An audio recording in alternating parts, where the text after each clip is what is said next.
Et on va élever nos pensées vers Dieu notre Père, intelligence suprême et cause première de toutes choses, avec son infinie miséricorde par laquelle il nous envoie des esprits élevés, des guides spirituels pour nous assister, pour nous aider. Et pour bénéficier de cette aide, il faut que nous fassions notre travail, notre part d'études, d'efforts, de bonnes pensées, de pratique de la charité autour de nous, donc qui nous élève et leur permet donc par l'inspiration, l'intuition, de décupler nos forces, de nous aider à surmonter les obstacles et les difficultés naturelles de la vie, et aussi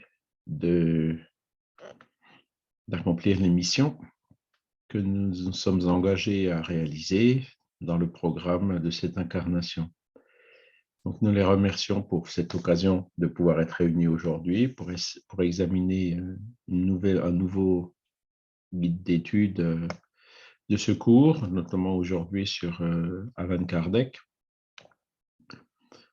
que son exemple puisse nous servir pour nous motiver dans ce sens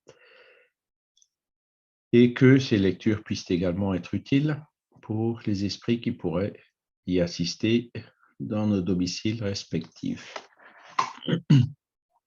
Voilà. Alors, bonsoir à tous. Je vais garder la salle d'attente sous les yeux. Donc, depuis le début de l'année, on avait vu donc le contexte historique, le spiritisme, définition et but, les points principaux de la philosophie, les phénomènes qui ont précédé le spiritisme. C'était la semaine dernière à Iceville et l'étape tournante. Et aujourd'hui, on va voir Allan Kardec, le professeur et le codificateur. Les vidéos, alors celle du cours de la semaine dernière, j'ai un peu traîné avant de le mettre, mais ça y est, elle y est. Donc, vous pouvez les voir sur la chaîne YouTube Allan Kardec de la Fédération Spirit Française. Donc, aujourd'hui, on va voir, en fait, c'est une petite biographie d'Allan Kardec, par qui tout a commencé. Alors, il y a plusieurs biographies qui ont été faite sur Allan Kardec, donc une toute première assez courte qui a été prononcée par Camille Flammarion à la cérémonie de son enterrement. Après, la deuxième plus ancienne, c'est celle qui a été faite en 1873 par Anna Blackwell. Donc, c'est une Anglaise qui vivait à Paris et qui avait traduit le livre des esprits en anglais et dans laquelle il y avait cette biographie. Ensuite, bon, vous en avez eu plusieurs autres. Au total, je ne les ai pas comptés, mais il doit y en avoir bien une quinzaine ou une vingtaine aujourd'hui. Parmi les plus connus, il y a celle de Henri Sauce, qu'il a écrit tout au début du XXe siècle. Henri Sauce n'avait pas connu Kardec personnellement. Et sinon, la suivante, qui a vraiment été la plus complète, elle a été faite par deux Brésiliens, Francisco Tizen et Zeus Mantuil, qui étaient venus à Paris dans les années 70 et donc ils avaient fait des recherches assez minutieuses et remarquables pour l'époque, où il n'y avait pas encore Internet, sur Hippolyte Léon Denis Rivail, qui était le vrai nom d'Allan Kardec. Et donc, c'est une biographie en 2 volumes que vous pouvez trouver aussi chez Jean-Pierre Pipineau, si ça vous intéresse. Et puis, parmi les dernières, il y en a une dénommée Jean-Marc Harel Ramon. Donc, c'est un auteur qui n'est pas purement spirit, mais il est spiritualiste et il a écrit cette biographie sur Allan Kardec il y a 2-3 ans. Et nous, on en a publié aussi une au niveau dont je suis co-auteur d'ailleurs, au niveau du mouvement spirit francophone. Donc, c'est la toute dernière qui a été publiée avec déjà des résultats des recherches récentes. Parce que il faut savoir que ces dernières années, il y a énormément de documents qui sont apparus, entre guillemets, qui sont tombés du ciel, qui ont été retrouvés, des documents originaux d'Allan Kardec. Et en plus, donc, il y a le fait que beaucoup d'archives publiques ont été digitalisées aujourd'hui, notamment les archives d'état civil. Cela a permis encore d'approfondir davantage cette biographie d'Alan Kardec. Donc, son vrai nom, c'est tel qu'on le voit sur son certificat de naissance, c'est Denisard Hippolyte Léon Rivail. C'est dans cet ordre-là que c'est écrit sur, et Hippolyte écrit comme ça, H-Y-P-O-L-I-T-E, parce qu'il y a 4 manières d'écrire Hippolyte qui sont admises, et donc celle qui l'utilisait, qui a sur son certificat de naissance, c'est celui-ci. Il est né à Lyon le 3 octobre 1804. Donc, il est né dans... l'adresse, c'est rue Sala. Et rue Sala, en fait, là où il est né, c'était un établissement d'eau thermale dont une des propriétés, c'était d'aider les femmes qui avaient des difficultés à avoir des enfants. Donc, c'est pour ça que sa mère, elle était là-bas quand il est né, mais ils n'habitaient pas à Lyon. Kardec, Rivail, le petit Rivail et la famille n'ont jamais habité à Lyon. Ils ont habité en fait à Bourg-en-Bresse et dans une petite ville à Bourg-en-Bresse, à côté de Bourg-en-Bresse, qui s'appelle Saint-Denis-les-Bourgs. Voilà. Qu'est-ce qu'on peut dire d'autre? Ses parents, ils s'étaient mariés en 1792, donc 12 ans avant sa naissance, qui est une période longue pour l'époque, donc qui n'était pas compris par les premiers biographes. Et maintenant, on comprend mieux parce qu'en fait, il a eu un grand frère et une grande sœur qui sont nés avant lui, mais qui sont décédés jeunes. Et on a découvert aussi plus récemment qu'il a eu une petite sœur qui est née en 1806, qui s'appelait Isor, et on ne sait pas encore où et quand elle est décédée, mais elle a aussi dû mourir relativement jeune, puisque quand il s'est marié en 1832, il était le fils unique. Donc, ça, ce sont des choses maintenant qu'on a réussi à établir. Alors, si un jour l'un d'entre vous a une inspiration ou trouve quelque chose sur Isor, on sait pas, elle n'est pas morte à Bourg-en-Bresse, ni à Saint-Denis-les-Bourgs, ni à Lyon. On a déjà cherché un peu partout. Mais bon, elle a dû décéder quelque part aussi relativement jeune. Alors, ce qu'on a trouvé aussi récemment, c'est que son père, Jean-Baptiste Antoine Rivail, il était avocat ou juge militaire. Et il exerçait dans l'armée des Alpes qui à un moment donné, était dirigée par le général Napoléon. Et donc, il était relativement proche de Napoléon. Et donc, en 1804, Napoléon, en fait, s'est fait couronner empereur en décembre, 2 mois après la naissance de Rivail. Et le père de Rivail il était en ce moment temporairement, enfin, au moment de la naissance, temporairement à Paris. Donc, il avait certainement suivi le général Napoléon, qui donc allait tout de suite après devenir empereur. Donc, on n'a pas plus de détails encore sur ce qu'a fait Jean-Baptiste Antoine Rivail à Paris. Ce qu'on sait par contre, c'est que quand est né Isor Rivail en 1806, donc ça on le voit sur son certificat de naissance, il habitait dans une ville qui s'appelle Belvès en Dordogne. Et ce qui est établi par plusieurs documents, notamment le certificat de mariage, et puis d'autres documents où la mère de Kardec, qui était Jeanne-Louise Duhamel, a vendu un certain nombre de biens qu'elle possédait dans le département de l'Ain, c'est que le Jean-Baptiste Antoine Rivail avait, entre guillemets, disparu sans laisser de nouvelles aux alentours de 1807. Donc, ça veut dire que le jeune Denisard Hippolyte Léon Rivail, il était orphelin de père quand il avait 3 ans. Voilà, le père avait disparu. Et là aussi, les mensonges ne tiennent pas longtemps. On a retrouvé ces traces. Ce sont des généalogistes catholiques qui nous ont aidés à retrouver le fait que Jean-Baptiste Antoine Rivail est en fait mort vers 1800, je ne sais plus, c'est 41 ou... Non, 1800. 1934, hein, qu'il est en fait décédé à Périgueux, en Dordogne. Et donc ça, on a pu aller donc en Dordogne voir sa succession et donc en savoir un peu plus. En fait, à l'époque, donc il était hébergé chez Jean Cafetier, à qui il avait donné tout son héritage.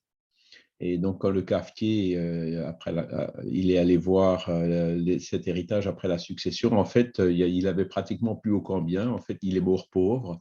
Et il y avait juste une rente d'un capital qui ne lui appartenait pas à lui, mais qui appartenait à une veuve, Marie Lavaur, veuve Trémoulet de l'Essal, si je me rappelle bien.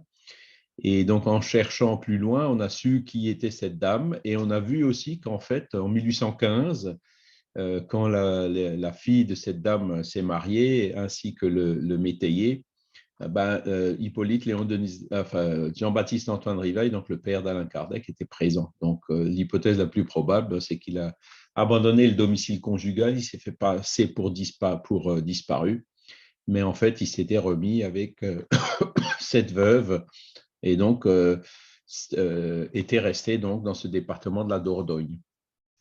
Donc, comme résultat, le petit Denisard Hippolyte Léon Rivail, il a grandi tout seul, enfin, avec dans son noyau familial qui était la mère, la grand-mère, hein, la mère de la mère, et ainsi qu'un oncle, donc un frère de la mère. Et donc, c'est dans ce noyau familial qu'il a grandi. Alors, le grand-père Duhamel, hein, le grand-père maternel d'Hippolyte, c'était quelqu'un de très connu dans le département de l'Ain. Hein. Il était pas préfet, gouverneur, enfin, vous voyez, c'est dans les autorités locales, quelqu'un de très influent. Et il a été guillotiné en 1794 par les révolutionnaires, juste après la Révolution, qui était particulièrement sanguinaire dans le département de l'Ain. Donc voilà pourquoi il a grandi avec uniquement ces trois personnes. Ils ont néanmoins réussi à le faire étudier dans cet institut de Pestalozzi. Donc ça, c'est un fait qui est connu dans les biographies. Tout ce que je viens de vous raconter, ces détails-là, vous ne le trouverez pas, sauf dans la toute dernière biographie, mais dans les plus anciennes, il n'y avait pas. C'est des choses qui n'avaient pas encore été retrouvées. Donc, par contre, le fait qu'il ait étudié chez Pestalozzi, on le trouve dans toutes les biographies, à Yverdon en Suisse. Et c'était un institut parmi les plus célèbres d'enseignement à l'époque en Europe. Hein. Donc, il a côtoyé là-bas plein de jeunes collègues qui venaient de différents pays, de différentes cultures, de différentes religions. C'était un moment assez fondamental, je pense, dans son éducation parce que ça lui a donné cette ouverture culturelle. Hein, et l'un, c'était exclusivement catholique à l'époque, mais là, il avait connu des orthodoxes, il avait connu des protestants, il avait connu des amis qui parlaient anglais, néerlandais, russe, etc. Hein, donc, et là aussi, il y avait peu d'éléments prouvant sa présence là-bas, mais on a retrouvé aussi ils en parlaient dans une revue scientifique et morale du spiritisme des années 1920. Et ça a été retrouvé aussi par nos amis de chercheurs catholiques, que donc, dans les certificats de résidence, les visas, les registres qu'on trouve en Suisse, effectivement, on parle de Jeanne-Louise Duhamel et son fils, hein, qui habitaient à Yverdon entre 1815 et jusqu'en juin 1820. Donc, ce sont les 5 années où il a étudié dans cet institut Pestalozzi à Yverdon. Ensuite, en revenant d'Yverdon en 1820, ils ont probablement été de nouveau à Bourg-en-Bresse, hein, où ils habitaient. Mais en 1822, donc 1822, ses parents, sa mère et son oncle, ont vendu des biens qu'ils avaient dans le département de l'Ain et ils ont déménagé à Paris. Donc, la première adresse qu'ils ont eue à Paris, c'est une adresse qui est connue, c'est le 117 rue de la Harpe. Elle est connue parce que juste après, donc en 1823, Rivail a publié son premier livre. Donc, vous voyez, il n'avait même pas 19 ans hein, quand il a publié un livre sur l'arithmétique selon les méthodes de Pestalozzi avec des améliorations, etc. Donc, c'est un livre, le premier livre écrit par… Alors, il avait inverti l'ordre des prénoms. Hein, c'était Hippolyte Léon Denisard Rivail. C'est comme ça qu'il signait tous ces documents, même si son nom officiel sur le certificat de naissance est celui que vous voyez là, Denisard Hippolyte Léon Rivail. Voilà. Et donc, sur ce livre, il y avait marqué aussi cette adresse 117 rue de la Harpe. Alors, je ne sais pas si vous connaissez Paris, mais bon, il y a plusieurs personnes qui sont allées voir. On voit souvent des photos de la rue de la Harpe. Elle existe toujours. Elle est dans le quartier latin, hein, près de la Seine, hein, tout en bas. Mais c'est une rue qui est relativement petite. Et puis, les numéros, ils arrivent à 20 ou à 30. Quoi. Ils n'arrivent pas à 117. Mais en regardant là aussi les plans de l'époque qu'on trouve dans les archives, aux archives municipales de Paris, on voit qu'en fait, la rue de la Harpe, à l'époque, elle était beaucoup plus longue et elle remontait pratiquement jusqu'à la place du Luxembourg. Et donc, c'est quelques années plus tard que les grands boulevards où ils ont été faits à Paris, hein, et notamment le boulevard Saint-Michel, qui a été fait dans la deuxième, enfin, au milieu à peu près du 19e siècle.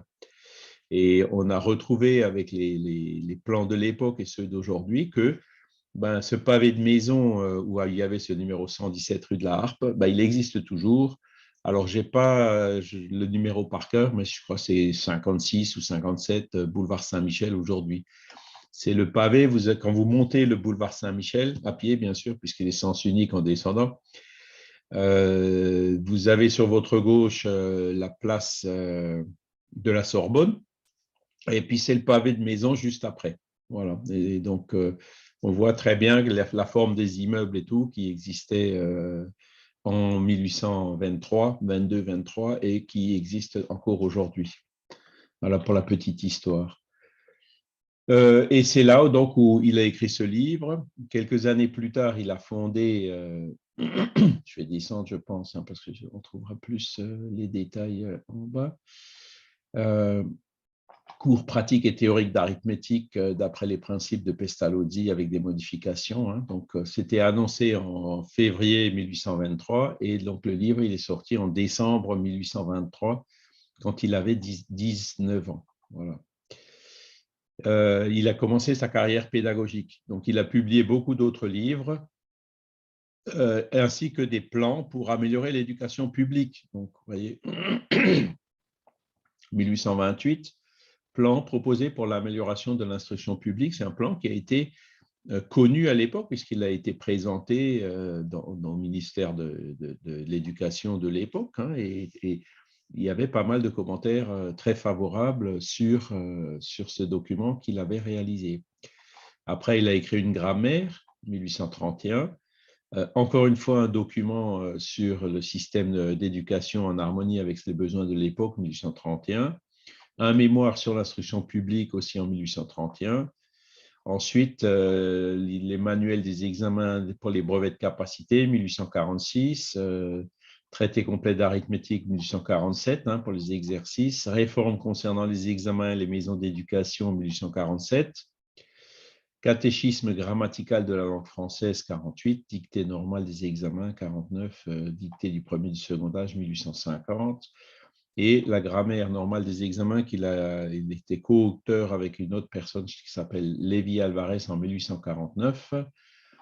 Donc, vous voyez, il a vraiment écrit beaucoup d'ouvrages pédagogiques. C'était en fait sa carrière hein, depuis 1823. Il s'est consacré à l'éducation. Il avait d'ailleurs fondé en 1825 vous voyez, une école du premier degré qui fonctionnait rue Richer à Paris, parce que le rue de la Harpe, c'était certainement trop petit.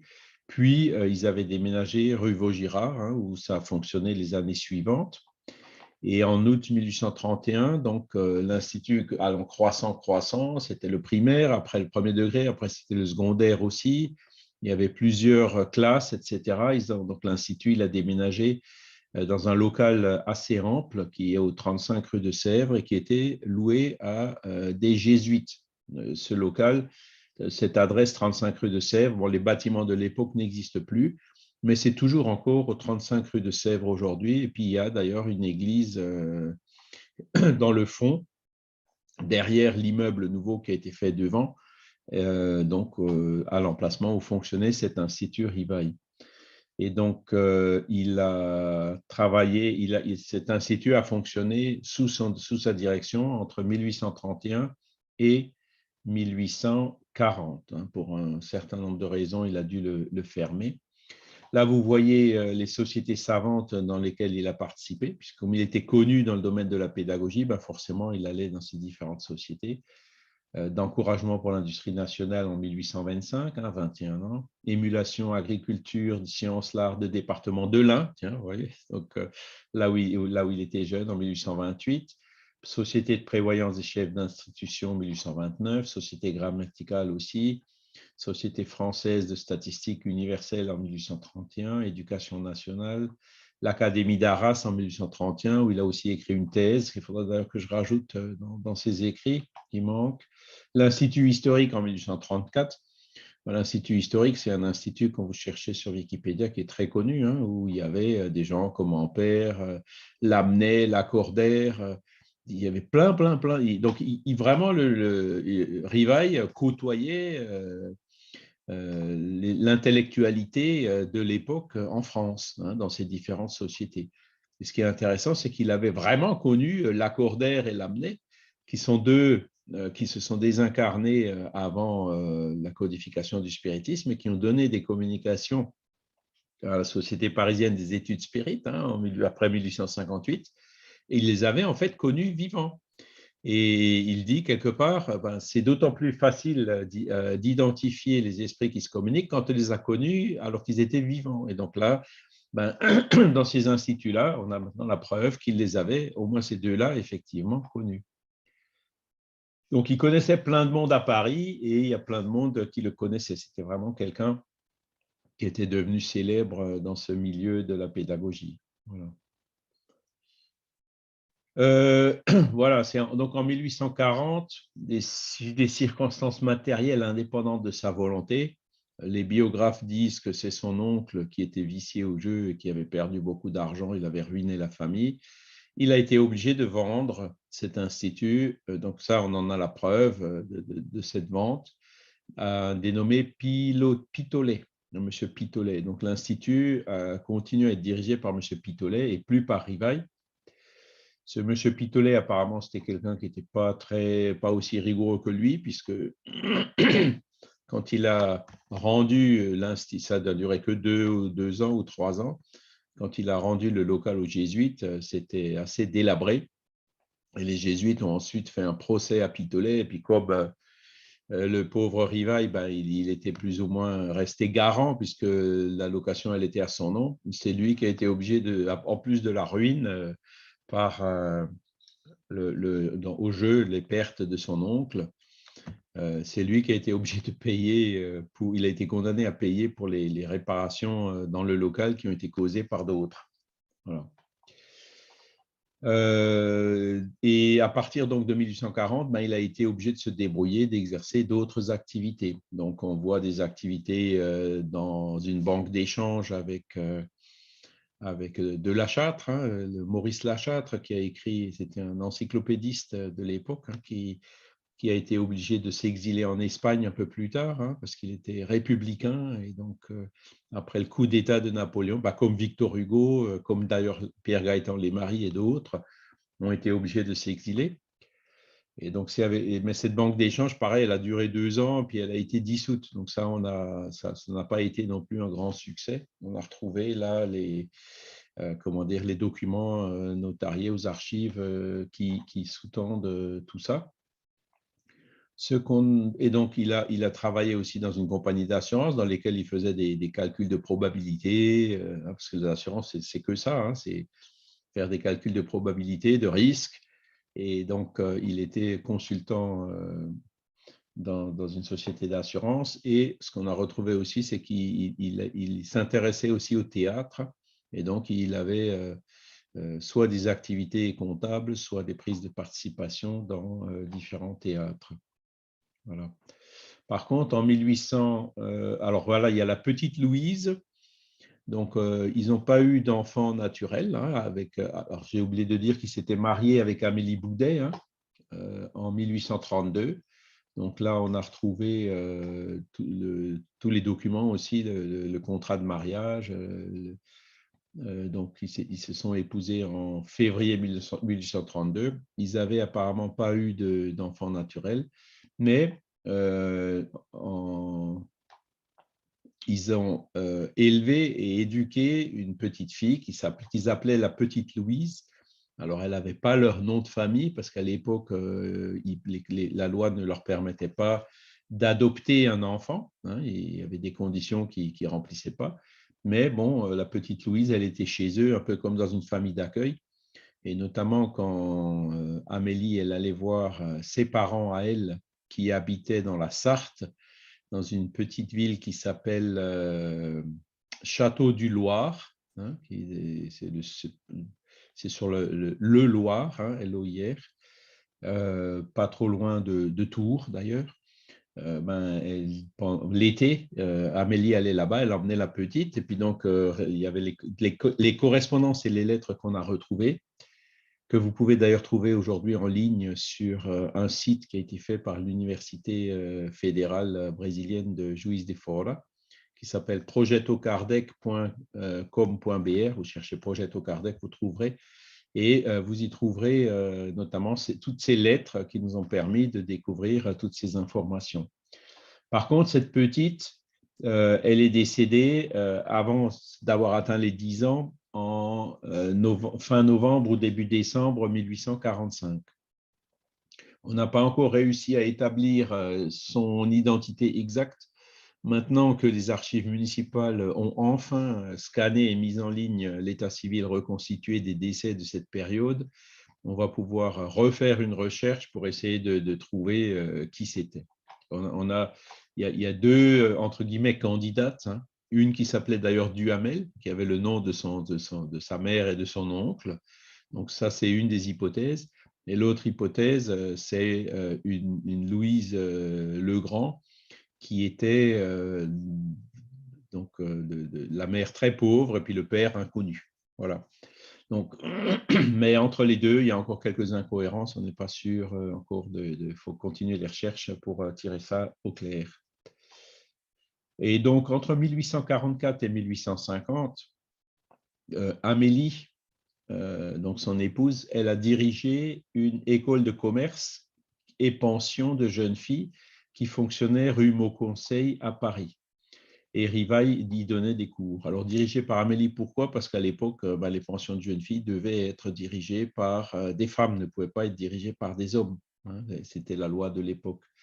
Et donc, vous voyez, c'est un établissement qui a fonctionné quand même pendant 6 ans, au moins, qui était assez prospère, hein, où ils avaient pas mal d'élèves. Et on a retrouvé des discours. Et il y en a quelques-uns qu'on a commencé à publier dans la revue Spirit, hein, pour ceux qui sont abonnés.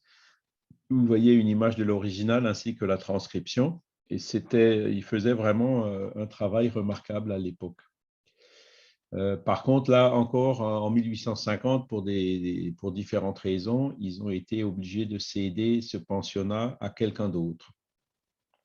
Et en 1849, probablement grâce aux revenus de ce pensionnat, de cette école, et aussi peut-être grâce à ce qui était resté de l'héritage de ses parents, hein, d'Amélie, qui était décédée juste avant, en 1846, ils ont pu acheter leur propriété connue, hein, qu'ils ont conservée jusqu'à leur mort, qui était au 35 Villa Ségur à Paris. 35 avenue de Ségur, donc la Villa Ségur à Paris. Et aujourd'hui, quand vous cherchez Villa Ségur à Paris, vous trouvez effectivement une Villa Ségur. Et donc là aussi, on a réussi à réconcilier les plans de l'époque et d'aujourd'hui. Donc c'était bien exactement à cet endroit-là où il y avait la Villa Ségur. Mais bon, au lieu d'avoir des gros immeubles urbanisés comme on voit aujourd'hui, c'était des petites maisons avec derrière un énorme jardin qui leur appartenait.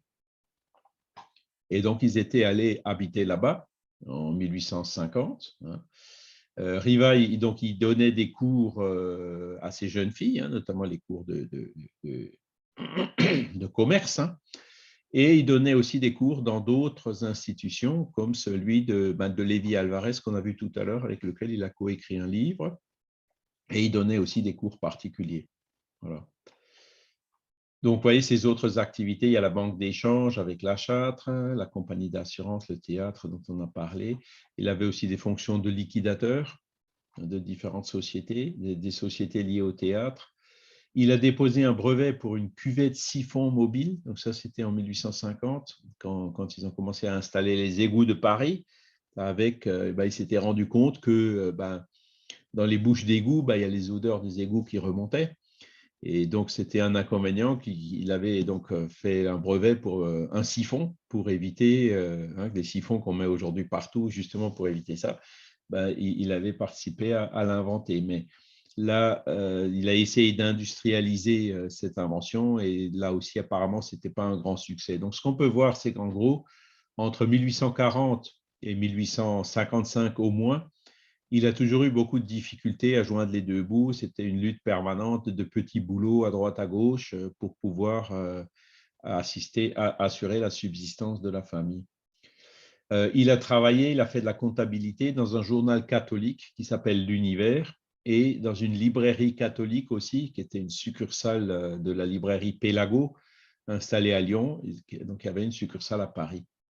Et donc, vous voyez, et plus la révision et la publication de ces livres pédagogiques, comme on l'a vu avant. Donc, en 1855, 56, même 57, il travaillait dans une librairie catholique quand il a publié le Livre des Esprits. Donc, on peut comprendre pourquoi, c'est peut-être une des raisons aussi qu'il ait adopté un pseudonyme qui est de Allan Kardec. Il n'a pas signé ces livres-là sous son vrai nom. Mais bon, il s'en est jamais caché, tout le monde le savait. Et puis, il y a la petite histoire qui dit, mais ça, on n'a pas encore réussi à trouver des documents là-dessus, que il a évidemment, quand les propriétaires catholiques de l'Univers et de Pélago ont vu qu'il s'était lancé qu'il avait publié un livre sur le spiritisme, ils l'ont gentiment remercié. Voilà. Bon. Donc ça, c'est la phase Rivail. Donc, vous voyez, par rapport aux biographies, vous verrez, il y a pas mal de choses, mais il n'y a pas tout. La petite Louise, c'est quelque chose qu'on a découvert. On savait qu'il y avait une petite Louise, on pensait que c'était sa mère, parce que longtemps, on n'a pas su quand sa mère était décédée. En fait, elle est décédée quelques mois après le mariage, en 1832. Et c'est plus tard qu'on a découvert que cette petite Louise, ce n'était pas sa mère, mais c'était une enfant. Et ça, c'est notamment grâce à plusieurs centaines de documents qui sont apparus, originaux de l'époque, qui sont apparus dans la librairie Les Maris, l'héritier de la librairie Les Maris, et qui, enfin, heureusement ou malheureusement, je ne sais pas comment le dire, ont été achetés par un collectionneur brésilien et donc emmenés au Brésil. Donc, ces documents-là ne sont plus en France, ils sont au Brésil. Mais ce Brésilien, il est assez ouvert, donc il collabore aussi avec ce projet de l'Université de Juiz de Fora. Et puis donc, ces documents sont aussi digitalisés, transcrits, traduits et mis en ligne à la disposition de tout le monde. Après, les premiers contacts de Rivail avec les phénomènes médiumniques, donc, on trouve des informations dans les œuvres posthumes. Et donc, c'est Rivail lui-même, Kardec lui-même, qui avait commencé à écrire l'histoire de comment ça s'est passé au début. Et donc, là, vous trouverez les citations par rapport à des citations qui viennent directement des œuvres posthumes. Et donc, c'est en 1854 que j'ai entendu parler pour la première fois des tables tournantes, alors que vous avez vu, 1848, c'était déjà 6 ans avant, et les tables tournantes en France, c'était déjà en 1850, 51, 52. Donc, lui, il en a entendu parler pour la première fois qu'en 1854, par un ami qui s'appelait Monsieur Fourtier, et puis donc, qui lui disait, il y a des tables qui bougent. Alors, au début, il l'avait cru. Et ensuite, un peu plus tard, M. Fortier lui a dit, ben, écoutez, non seulement les tables, elles bougent, mais en plus, elles répondent à des questions. Et là, il était devenu sceptique en disant, ben, là, il faut m'expliquer que la table, elle a un cerveau pour penser, qu'il y a une intelligence quelque part dans la table, hein, puisque c'était logique. Hein, comme il disait que c'était la table qui répondait aux questions, il n'avait pas encore imaginé que c'était des esprits intelligents qui faisaient bouger la table. Et donc, un peu plus tard, donc au début de 1855, hein, il a rencontré un monsieur Carlotti, quelqu'un qu'il connaissait depuis 25 ans, et qui lui a parlé, encore une fois, de ces phénomènes, mais qu'il a réussi à le convaincre, donc au mois de mai, d'aller chez une somnambule, Madame Roger, avec Monsieur Fortier, toujours le même, hein, où ils ont rencontré des gens, Monsieur Patier, Madame de Pleine Maison, qui étaient des gens extrêmement sérieux et qui parlaient, qui confirmaient effectivement que les tables donnaient des réponses. Et ça l'a convaincu, hein, d'aller assister aux expériences, hein, qui avaient lieu chez Madame de Pleine Maison, rue Grange-Batelière, numéro 18. Et donc, il a dit, ben ouais, je veux voir, quoi. Et donc, c'est là où il a vu ce phénomène des tables tournantes. Et donc, comme il avait le sens d'observation hein, qu'il avait reçu dès Pestalozzi, ben, il a tout de suite vu qu'il n'y avait pas de triche, pas de fil, pas d'élastique, pas de lacet pour soulever la table et tout, que la table vraiment bougeait toute seule. Il avait vu effectivement que quand on posait des questions, la table donnait des réponses. Donc, il faisait ça un peu comme un jeu. Il a vu aussi l'écriture médiumnique avec une corbeille et un crayon qui écrivait sur une ardoise. Donc, c'est les expériences qui se faisaient chez cette madame de Pleine Maison. Voilà. Et c'est là où il a dit, tiens, bon, voilà, j'entrevide sous ces futilités apparentes et l'espèce de jeu que l'on se faisait de ces phénomènes, quelque chose de sérieux et comme la révélation d'une nouvelle loi que je me promis d'approfondir. Voilà. Donc, c'est là qu'il avait reconnu, entre guillemets, la mission qui l'attendait dans cette vie. Hein. Voilà. Et donc, il avait observé vraiment dans le détail, hein, il avait connu aussi la famille Baudin, hein, où il y avait les deux jeunes femmes. Alors, ce n'étaient pas des filles de 15 et 16 ans, comme c'est dit dans certaines biographies, mais elles avaient déjà 22, 23 ans.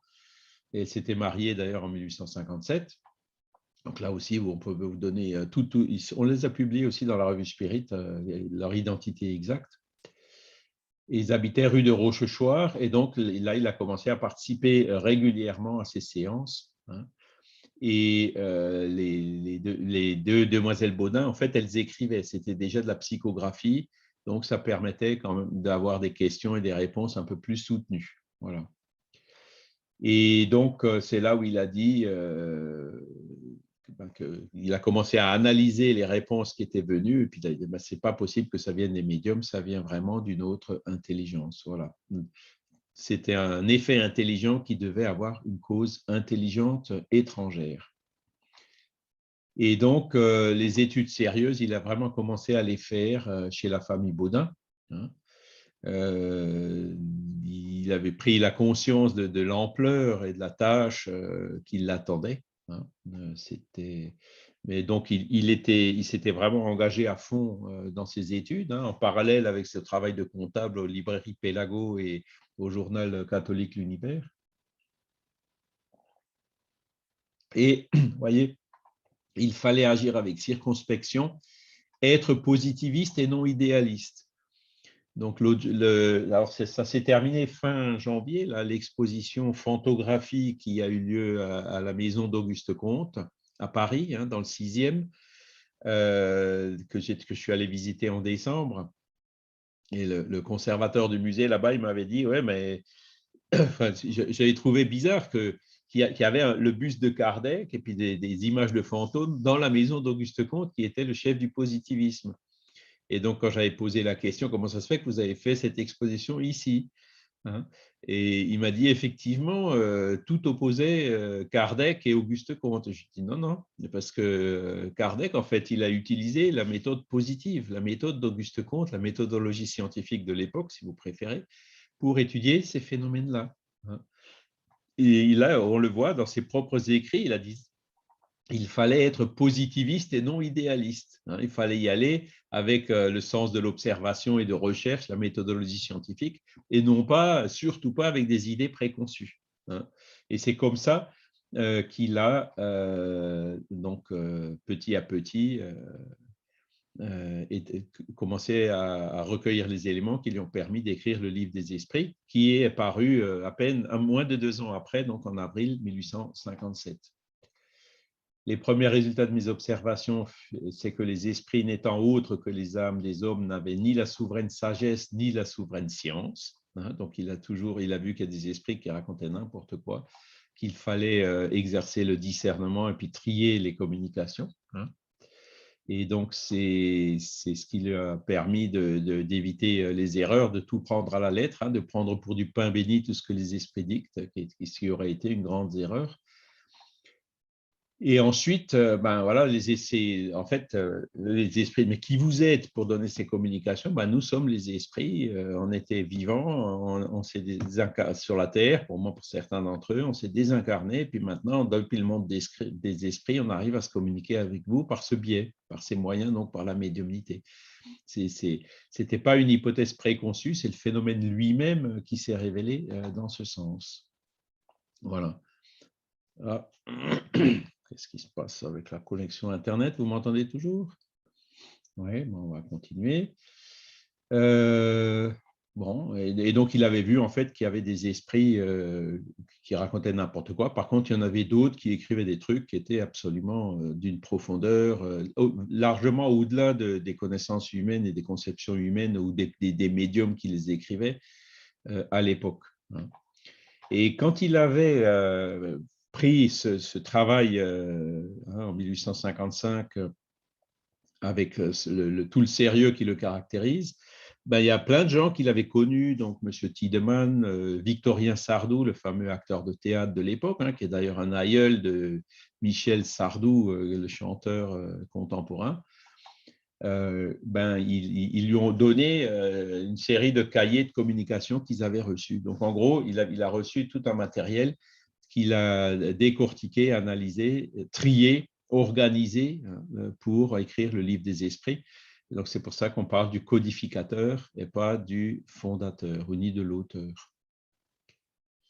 Après, bon, en 1856, quand il participait à une réunion chez Monsieur C, 3 petits points, il y avait la médium qui s'appelait Aline C, 3 petits points. Donc ça, on n'a pas encore réussi à trouver qui c'était. Donc là, pareil, si l'un d'entre vous a une idée, elle sera bienvenue. Il y a un esprit qui se communiquait, qui signait esprit de vérité. Le fameux esprit de vérité qui avait été annoncé dans l'évangile de Jean. L'esprit de vérité qui vous rappellera toute chose. Et puis un esprit qui était venu et qui apparemment, donc, que Kardec avait identifié comme étant, enfin Rivail encore à l'époque, comme étant un esprit très élevé, il se communiquait. Et donc, il a profité de cette occasion pour dire, bon, je désirais savoir qu'est-ce que vous pensez de cette mission qui m'a été assignée. Dites-moi si c'est une épreuve pour mon amour-propre, si on m'a fait miroiter une mission qui n'est pas la mienne. J'ai sans doute le désir de contribuer à la propagation de la vérité, mais du rôle de simple travailleur à celui de missionnaire en chef, la distance est grande et je ne comprendrais pas ce qui pourrait justifier en moi une telle faveur de préférence à tant d'autres qui possèdent des talents et des qualités que je n'ai pas. Donc, vous voyez, sa position, c'était c'est pas possible que ce soit qu'on confie une telle mission à moi. Et donc, voilà. Réponse de l'esprit de vérité, je confirme ce qui t'a été dit, mais je t'engage à beaucoup de discrétion si tu veux réussir. Tu sauras plus tard des choses qui t'expliqueront ce qui te surprend aujourd'hui. N'oublie pas que tu peux réussir comme tu peux, alors faiblir, je pense que là, c'est faillir. Dans ce dernier cas, un autre te remplacerait, car les desseins de Dieu ne reposent pas sur la tête d'un homme. Alors, ça, c'est les réponses comme j'aime, moi. C'est vraiment, bon, voilà. Il ne lui a pas dit tu vas réussir, même s'il le savait. Il savait les capacités qu'il avait et qu'il n'avait certainement pas. Non, il lui a dit tu peux te planter. Et si tu te plantes, il y en a un autre qui va te remplacer. Mais c'est à toi que la mission de le faire à l'origine, c'est à toi. Donc, c'est comme ça que les guides spirituels, en fait, s'adressent à nous. Ils ne vont jamais nous donner des garanties, ils vont nous laisser le libre arbitre, ils vont nous laisser notre liberté, qui feront que si on réussit dans la tâche, ben, c'est nous qui en aurons le mérite. hein. Ils vont pas faire le boulot à notre place. Ne parle donc jamais de ta mission, ce serait le moyen de la faire échouer. Ah oui, ça ferait des jaloux, etc. Elle ne peut être justifiée que par l'œuvre accomplie, hein, si on reconnaît l'arbre à ses fruits, et tu n'as encore rien fait. Boum. C'est franc, clair et direct. Si tu l'accomplis, les hommes sauront le reconnaître tôt ou tard eux-mêmes, car c'est aux fruits qu'on reconnaît la qualité de l'arbre. Donc, question de Kardec. Je n'ai certes nulle envie de me targuer d'une mission à laquelle je crois à peine moi-même, si je suis destiné à servir d'instrument pour les buts de la Providence, qu'elle dispose de moi. Dans ce cas, je réclame votre assistance et celle des bons esprits pour m'aider et me soutenir dans cette tâche. On a vu qu'il avait quand même passé 15 ans de difficultés à devoir courir pour pouvoir assurer la subsistance matérielle. Donc, il a dit, OK, moi, je veux bien me dédier à ça, mais il faut que vous me donniez un petit coup de main aussi de votre côté. Réponse, notre assistance ne te fera pas défaut, mais elle serait inutile si de ton côté, tu ne faisais pas ce qui est nécessaire.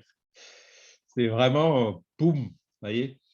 Tu as ton libre arbitre, c'est à toi d'en user comme tu l'entends. Aucun homme n'est fatalement contraint de faire quelque chose. Voilà, une leçon très profonde sur le libre arbitre appliqué à lui-même.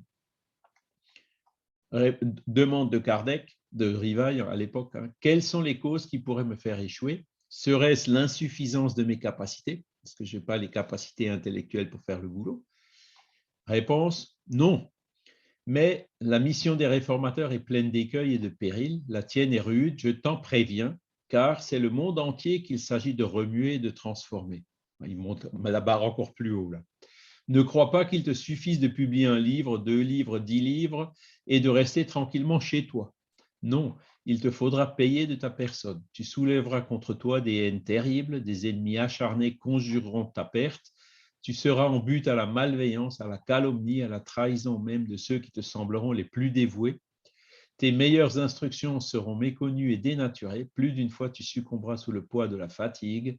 En un mot, c'est une lutte presque constante que tu auras à soutenir et le sacrifice de ton repos, de ta tranquillité et de ta santé, et même de ta vie, car sans cela, tu vivrais plus longtemps.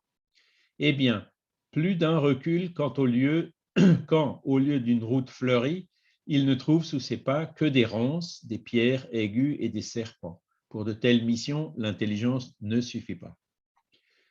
Il faut d'abord, pour plaire à Dieu, de l'humilité, de la modestie et du désintéressement, car il abat les orgueilleux, les présomptueux et les ambitieux. Pour lutter contre les hommes, il faut du courage, de la persévérance et une fermeté inébranlable. Il faut aussi de la prudence et du tact pour conduire les choses à propos et ne pas en compromettre le succès par des mesures ou des paroles intempestives. Il faut enfin du dévouement, de l'abnégation et être prêt à tous les sacrifices. Tu vois que ta mission est subordonnée à des conditions qui dépendent de toi. Alors, c'est à la limite un peu effrayant, mais bon, la réaction de Rivail, c'était de faire une prière en disant « Seigneur, si vous avez daigné jeter les yeux sur moi pour l'accomplissement de vos desseins, que votre volonté soit faite. Ma vie est entre vos mains, disposez de votre serviteur. En présence d'une aussi grande tâche, je reconnais ma faiblesse. Ma bonne volonté ne faillira pas, mais peut-être mes forces me trahiront-elles. Suppléez à mon insuffisance, donnez-moi les forces physiques et morales qui me seront nécessaires. Soutenez-moi dans les moments difficiles. Et avec votre aide et celle de vos célestes messagers, je m'efforcerai de répondre à vos vues. » Donc, vous voyez, il avait compris la mission, il avait senti qu'il fallait qu'il le fasse, qu'il fallait qu'il affronte tous ces dangers et tous ces périls qu'on lui annonçait. Et ça, c'était donc en mai 1856. Et 10 ans plus tard, il a écrit une note quand il avait revu ce papier. J'ai écrit cette note au 1er janvier 1867, 10 ans et demi après que cette communication m'a été donnée, et je constate qu'elle s'est réalisée de tout point, car j'ai éprouvé toutes les vicissitudes qui m'y sont annoncées. J'ai été en but à la haine d'ennemis acharnés, à l'injure, à la calomnie, à l'envie, à la jalousie. Des libellés infâmes ont été publiés contre moi. Mes meilleures instructions ont été dénaturées. J'ai été trahi par ceux en qui j'avais mis ma confiance, payé d'ingratitude par ceux à qui j'avais rendu service. La Société de Paris a été un foyer continuel d'intrigues ourdies par ceux-mêmes qui se disaient pour moi et qui, tout en me faisant bonne mine par devant, me déchiraient par derrière. Ils ont dit que ceux qui prenaient mon parti étaient soudoyés par moi avec l'argent que je recueillais du spiritisme. Je n'ai plus connu le repos. Plus d'une fois, j'ai succombé sous l'excès du travail. Ma santé a été altérée et ma vie compromise. 1867, il avait déjà passé par différentes alertes au niveau de sa santé, hein. Surtout 1867, il a failli, il était enfin 1865, pardon, il a dû se retirer pendant 3 mois pour se reposer un peu, parce que sinon il serait mort, il n'aurait pas pu finir ses derniers livres. Cependant, grâce à la protection et à l'assistance des bons esprits qui m'ont sans cesse donné des preuves manifestes de leur sollicitude, je suis heureux de reconnaître que je n'ai pas éprouvé un seul instant de défaillance ni de découragement et que j'ai constamment poursuivi ma tâche avec la même ardeur sans me préoccuper de la malveillance dont j'étais l'objet. D'après la communication de l'esprit de vérité, je devais m'attendre à tout cela, et tout s'est vérifié. Mais aussi, à côté des vicissitudes, quelle satisfaction n'ai-je pas éprouvée en voyant l'œuvre grandir d'une façon si prodigieuse? De combien de douces compensations mes tribulations n'ont-elles pas été payées? Que de bénédictions, que de témoignages de réelle sympathie n'ai-je pas reçus de la part des nombreux affligés que la doctrine a consolés? Ce résultat ne m'avait pas été annoncé par l'Esprit de vérité, qui sans doute à dessein ne m'avait montré que les difficultés de la route. Quelle ne serait pas mon ingratitude si je me plaignais? Si je disais qu'il y a une compensation entre le bien et le mal, je ne serais pas dans le vrai, car le bien, j'entends les satisfactions morales, l'ont emporté de beaucoup sur le mal. Lorsque m'arrivait une déception, une contrariété quelconque, je m'élevais par la pensée au-dessus de l'humanité, je me plaçais par anticipation dans la région des esprits, et de ce point culminant d'où je découvrais mon point d'arrivée, les misères de la vie glissaient sur moi sans m'atteindre. Je m'en étais fait une telle habitude que les cris des méchants ne m'ont jamais troublé. C'est une leçon magnifique pour chacun d'entre nous. Quand on fait face à des difficultés comme ça, l'injure, la calomnie, l'injustice, il faut que ça glisse. Il ne faut pas se laisser troubler par ça. L'exemple qu'il a donné de vraiment continuer sa mission malgré tout ce qu'il en a souffert, elle est admirable. Et puis, je crois qu'elle est utile pour chacun d'entre nous parce que, bon, moi, je ne veux pas me plaindre non plus, mais combien de fois j'ai été traité que je suis dans une secte, que je suis fou, que je suis ci, que j'ai pété un plomb, etc., quoi. Mais c'est bon, voilà, il ne faut pas se prendre la tête avec ce genre de choses. À partir du moment où on exerce notre discernement, qu'on voit vraiment que ce sont des choses sérieuses, qu'on a été nous-mêmes en contact avec les phénomènes, il ne faut pas se laisser abattre par ça. Voilà. Alors, pourquoi il a signé Allan Kardec? Donc, Allan Kardec, c'est venu tout à la fin, juste avant le 18 avril 1857, où a été publié le livre des esprits à la librairie Dantu au Palais Royal à Paris, hein, la Galerie d'Orléans. Eh bien, c'est Sauce qui nous le dit. Hein. Il y a des esprits qui lui avaient dit, qui portaient ce nom-là, donc notamment un esprit qui s'appelle Zéphyr, qu'il avait le nom d'Allan Kardec quand il avait une incarnation chez les druides. Donc, il y a 1800 ans auparavant à peu près. Et entre-temps aussi, ce qui est intéressant, c'est qu'on a trouvé dans une revue du magnétisme du baron Dupotet une mention d'un livre qui était en circulation à Paris au mois de février 1857, donc 2 mois avant la sortie du livre, et qui s'appelait « Les livres des esprits ». Et ce n'était pas signé Kardec, mais c'était signé Villarius. Et donc, Kardec lui-même, il disait que le livre était déjà prêt en 1856, hein, notamment le livre 3e sur les lois morales. Et donc, ce qui s'est probablement passé, c'est que il avait commencé la composition typographique du livre, hein, en investissant d'ailleurs de sa poche, hein, et il ne savait pas comment le signer. À l'époque, il avait mis Villarius. Quand vous regardez Villarius, si vous enlevez le US à la fin, ben vous avez les lettres du mot Rivail qui sont dans un autre ordre différent. Et donc, il y avait probablement une édition zéro, hein, comme on dit, de ce livre des esprits qui circulait déjà avant en très peu d'exemplaires, hein, puisque une fois que vous avez fait la typographie, vous savez, ils mettent les cadres de chaque page sur une grande feuille avec 18 pages, même plus pour cette première édition du Livre des Esprits, qui a un format un peu plus grand que les autres. Et donc, en mettant de l'encre et puis une feuille par-dessus, et puis ensuite en pliant la feuille, vous arrivez à faire artisanalement comme ça quelques exemplaires. Ce sont probablement ce genre d'exemplaires qui avaient circulé, même si, ben voilà, là c'est pareil, si jamais vous trouvez les livres des esprits signés Villarius quelque part chez un bouquiniste, surtout ne passez pas à côté, ou si c'est trop cher, prévenez-nous, on trouvera un moyen de l'acquérir. Donc, parce qu'à la Bibliothèque nationale de France, évidemment, il n'y a pas. Comme ce n'était pas un livre édité publiquement, officiellement, il n'y a pas eu le dépôt légal comme il y a eu pour l'édition définitive. Il est 9 heures, on va terminer tout doucement. Donc, le Livre des Esprits, 18 avril 1857, avec une révision en 1860. Le Livre des Esprits de 1857, il n'y avait que 502 questions-réponses. Et le définitif, c'est celui qu'on a aujourd'hui avec 1019. Oui, Fabrice?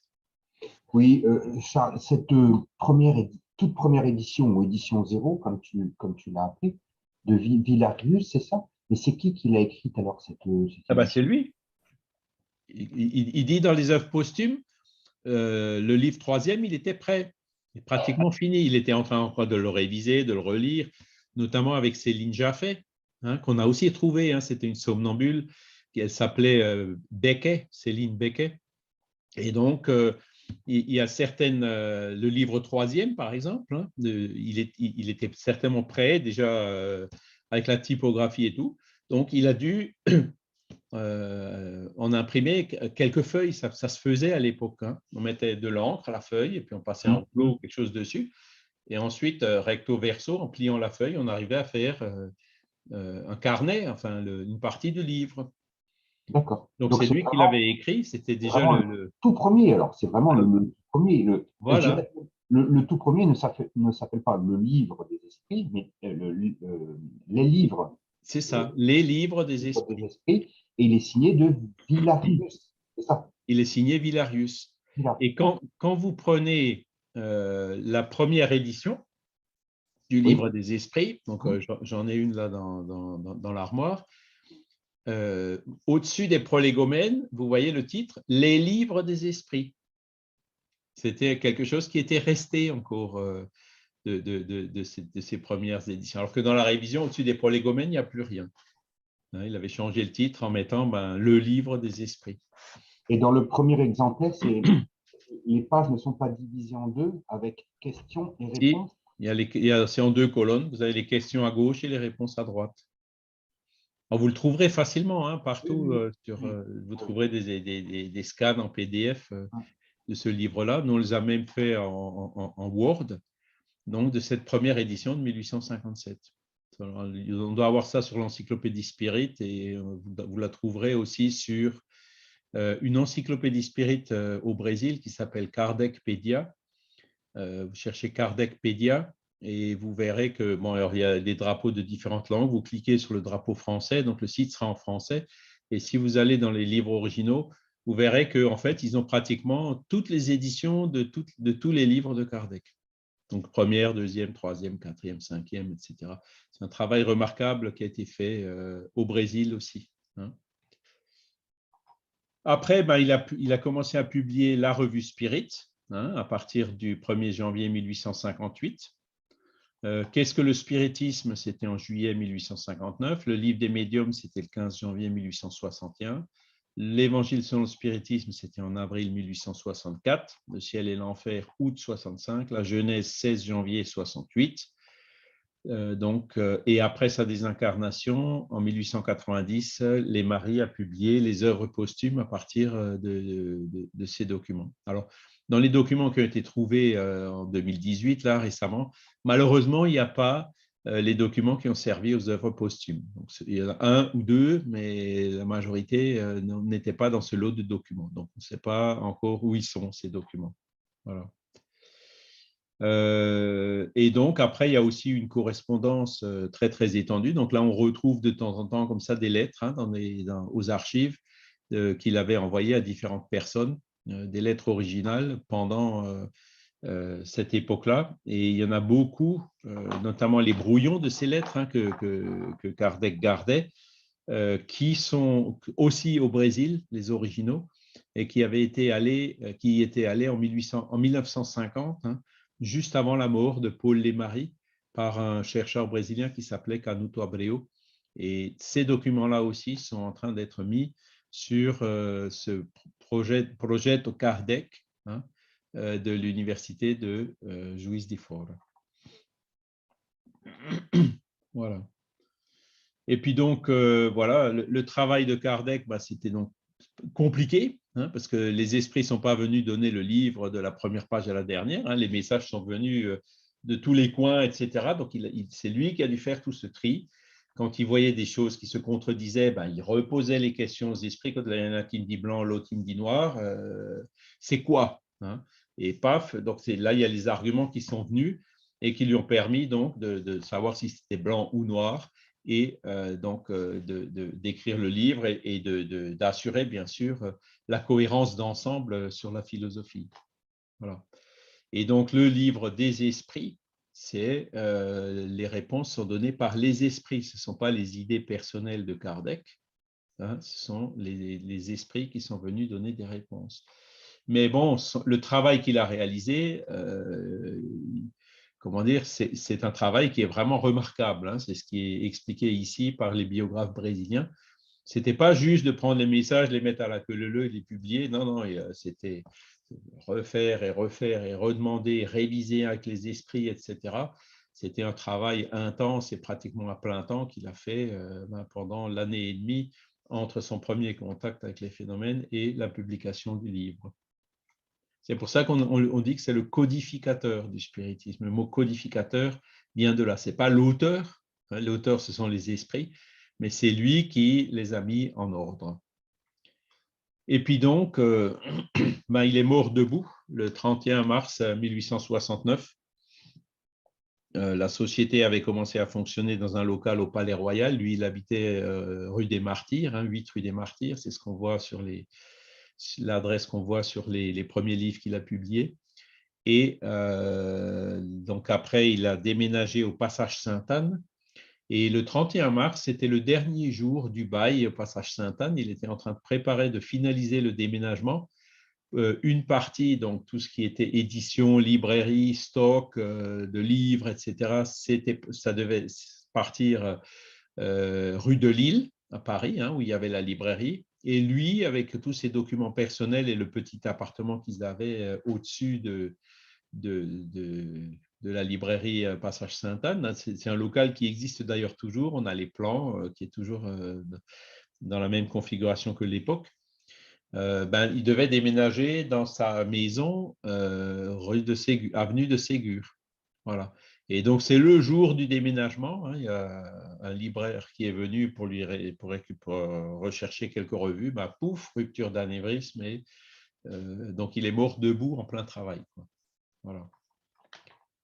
Il est mort comme il a vécu en travaillant. Depuis de longues années, il souffrait d'une maladie de cœur. Donc, c'était une péricardite apparemment qu'il avait, une maladie relativement rare aujourd'hui, qui ne pouvait être combattue que par le repos intellectuel et une certaine activité matérielle, donc il ne pouvait pas avoir, hein.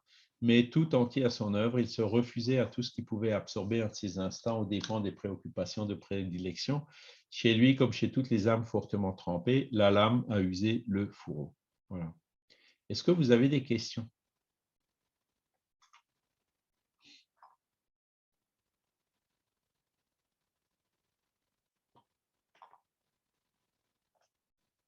Est-ce que ça a été clair? Vous trouverez aussi un certain nombre de conférences, hein. On avait fait plusieurs conférences sur Rivail en français. Vous trouverez ça sur le site YouTube du mouvement Spirit francophone et puis de la Fédération Spirit française, hein. Le mouvement Spirit francophone, la chaîne s'appelle Regard Spirit. Et au niveau de la fédération, ça s'appelle Allan Kardec. Notamment en mars, le 31 mars, on fait toujours une commémoration. L'année dernière, on n'a pas pu aller au Père-Lachaise, hein, se recueillir sur la tombe de Kardec, mais on avait quand même fait une conférence virtuelle où vous trouverez des éléments biographiques présentés par un Brésilien, hein, Carlos VII, c'est quelqu'un que je connais maintenant depuis plusieurs années et c'est vraiment un champion des recherches Google pour trouver des choses en ligne. Et donc, on travaille en collaboratif. Il y a des moments où ben, ça, voilà, ça c'est aux archives de Paris, c'est pas en ligne. Donc, ben, je vais de temps en temps aux archives de Paris pour sortir les documents qui manquent. Voilà. Donc, ces recherches qui se font aujourd'hui sur Alain Kardec ont ça de remarquable, c'est que ben, elles se font de façon collaborative. Hein. C'est parce que il y a tellement de choses et de pistes de recherche, des milliers de pages à consulter et tout, qu'une seule personne n'y arriverait pas. Alors, par contre, il n'y a pas vraiment de biographie écrite, hein, parce que si on écrivait quelque chose aujourd'hui, ce serait déjà incomplet ou périmé demain. Donc, les informations sont présentées dans des conférences ou alors ce Brésilien, il a un site, une page Facebook. Alors, c'est assez surprenant, mais apparemment, Facebook marche relativement bien pour ça, où il a plusieurs centaines de publications sur différents sujets liés à l'histoire de Rivail, au médium qu'il avait utilisé, etc. Et chaque fois en citant des sources, des documents de sources primaires. Hein, parce que ce que dit Henri Sauce, s'il ne cite pas, par exemple, je vous donne un exemple, Sauce, il dit, il transcrit le certificat de baptême de Rivail, hein, qu'il a été baptisé en 1806, semble-t-il. On n'a jamais réussi à trouver ce certificat de baptême. Hein, je suis allé à Lyon, la paroisse de Saint-Denis, des Brotteaux, enfin je ne sais plus dans quel quartier de Lyon.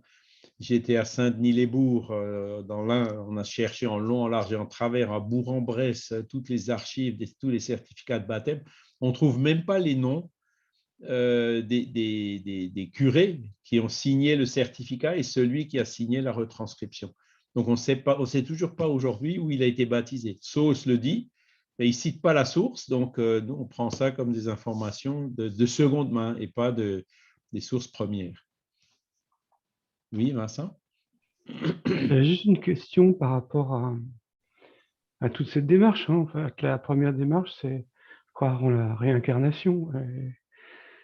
Et est-ce qu'il y a pendant des réunions spirites, est-ce qu'il y a eu une demande de contact avec Hippolyte, avec Alain Kardec, quoi, dans l'au-delà? Est-ce qu'il y a eu quelque chose? Parce que on se pose beaucoup de questions sur lui, on parle de spiritisme, mais on ne le contacte pas en tant qu'entité, alors qu'il est désincarné, quoi.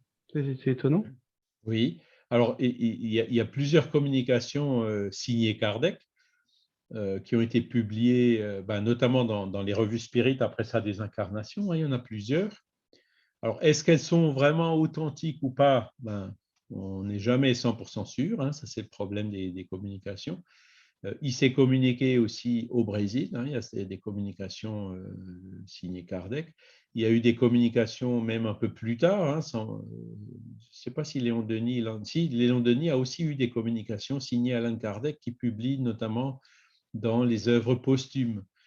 Voilà. Aujourd'hui, ce qu'on sait, c'est que dans les réunions médiumniques, il y a beaucoup d'entités qui sont, je dirais, un peu plus proches de nous, qui se communiquent, quoi. Hein, Kardec, apparemment, c'est encore un niveau au-dessus. Et donc, quand on demande des informations, ce sont ces entités-là qui, quelque part, servent d'intermédiaires. Mais effectivement, on ne peut pas, l'esprit d'Alan Kardec ou de Léon Denis ou d'autres peut très bien un jour décider, venir et se communiquer lorsque l'occasion se présentera.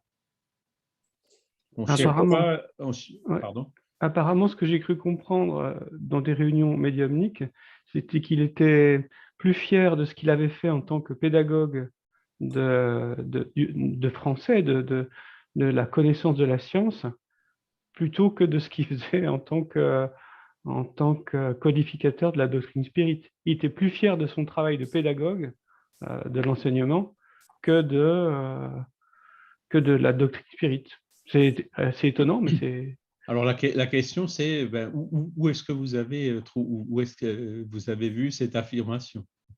Alors, il y a des gens qui font des séances médiumniques qu'on peut regarder euh, comment, en ligne et Oui. dans lequel il pose des questions. Justement, il pose des questions. Bon, il ne rentre pas dans les détails, hein, il survole son œuvre et apparemment, alors je crois comprendre qu'il y a des possibilités pour lui de revenir à Paris, hein, c'est-à-dire de visiter avec sa femme la ville de Paris aujourd'hui, mais il ne la voit pas comme nous la voyons. Il la voit encore avec les, le temps pour lui. Alors, il voit ce qui se passe aujourd'hui, mais il reste dans un monde qui est quand même le sien, de cette époque, quoi, de l'époque 1860, 1870, quoi.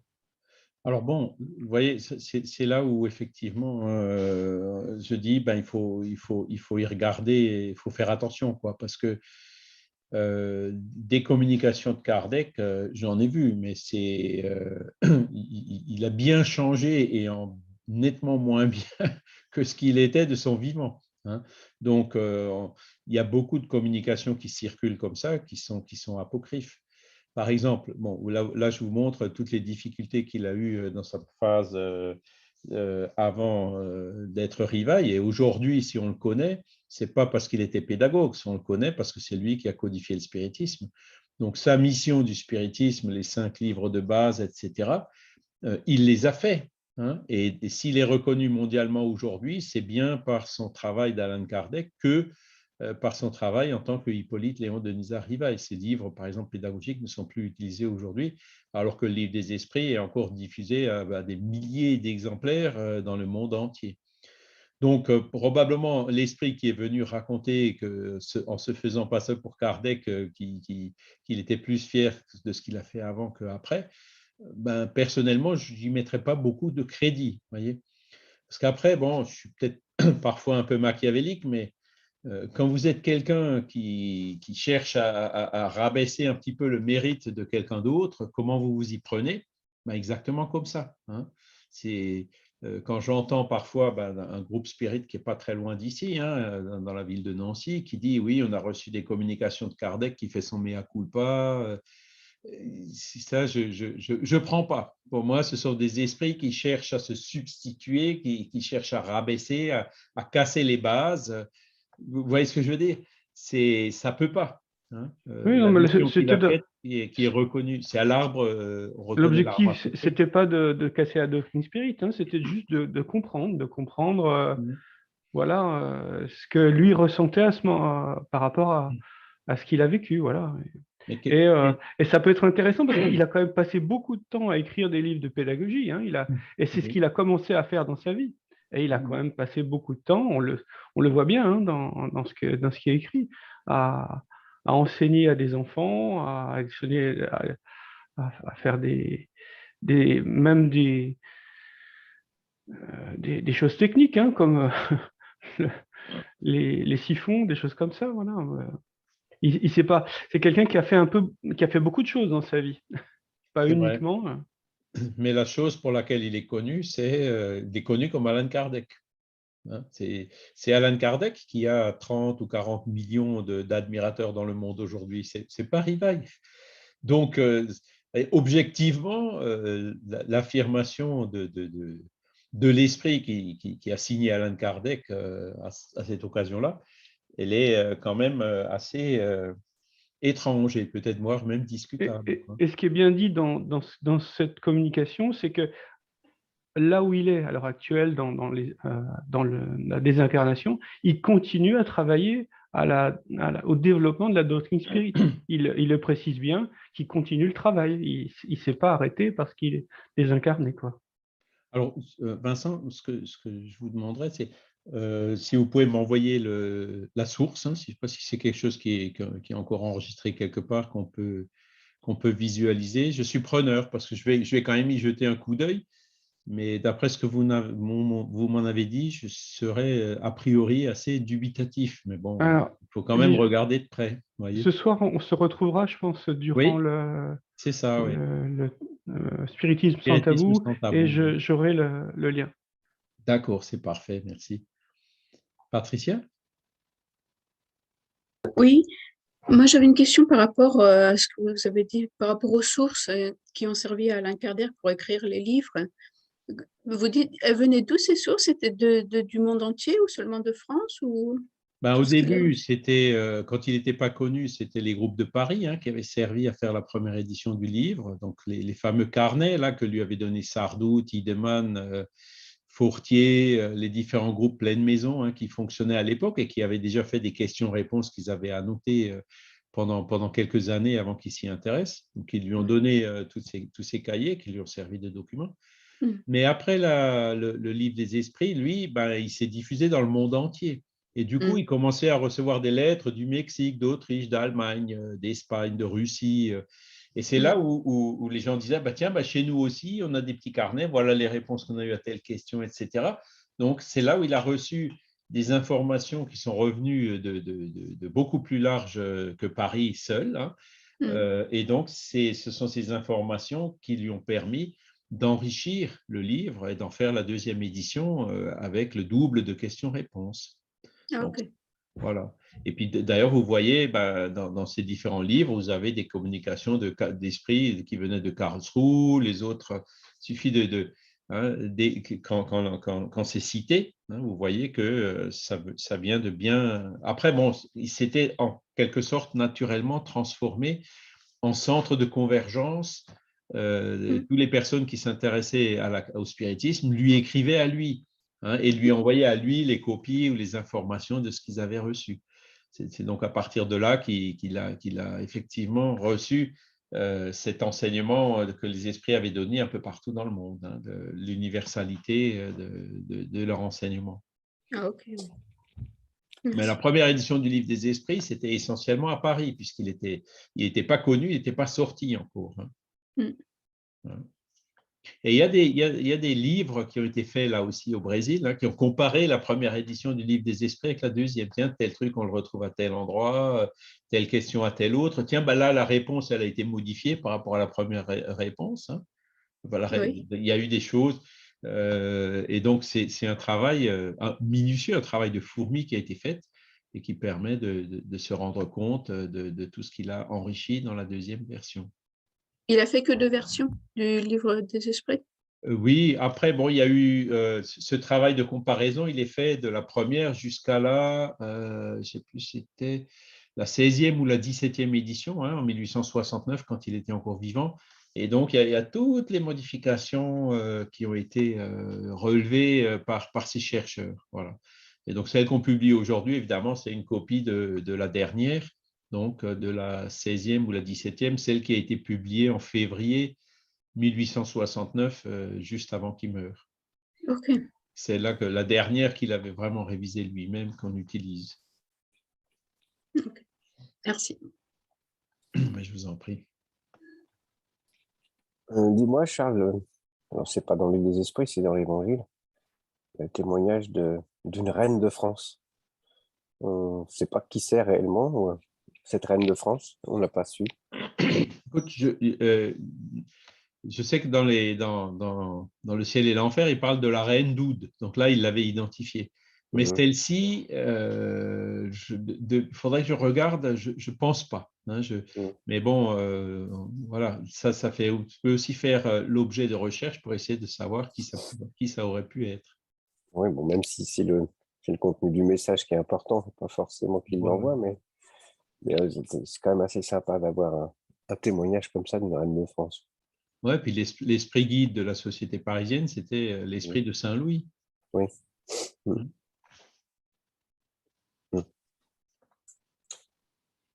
Voilà. Bon, il est déjà 9h24. Je crois qu'on va en rester là pour aujourd'hui.